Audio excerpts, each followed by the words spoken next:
let me emphasize 2 points. One I've already talked about, and that is the sophists, right? Or it's not just the sophists, it's the sophists and the politicians who use their relativism to gain power over the masses. And it's the artists, right, who reinforce the idea that the false images on the wall are really the truth, right? And all of these collaborate together to keep the masses in chains, right? That's the whole point of the image. That's what Plato saw going on in the kind of corrupted democracy of Athens. And so you can see why, right, my diagnosis of our present situation is very similar to Plato's diagnosis of Athens, right? That we're sort of overly democratic in the bad sense that we need everybody to be the same, which means that we have to keep lowering our expectations for everybody. People, are sort of chained to this false sense of reality that is constructed by our sophistical philosophers, our lying politicians, and our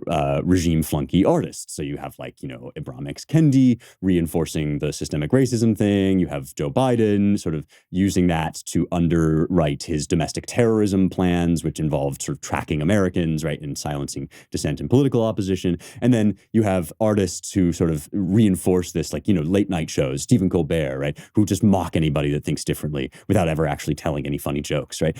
That's the trifecta, right? That's the system of people who are carrying the puppets, right? And the puppets reflect shadows on the wall. And so in that circumstance, right, when you have a form of technology that can create ever more realistic images, right, you start to think, well, of course, naturally, when you get that technology, if you live in a world of systemic sophistry, you're going to have people that want to use it to blur that line between true and false, because it's in the political interests of the powerful.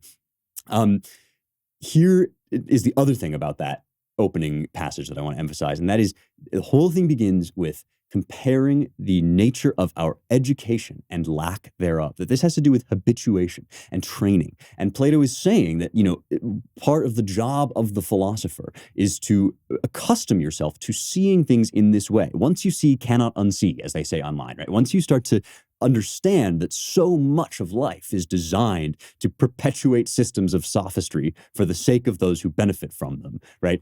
To use that same social justice language, right? Once you understand that, you start to see it everywhere. And this is why people talk about getting red-pilled or waking up from the matrix, right? And so in a very deep level, the metaverse is a symptom and not a cause, right? The idea that we might be able to upload our consciousness into the cloud or to blur the line between true and false is not created by the technology. It's a philosophical idea that informs how we're being asked to use the technology.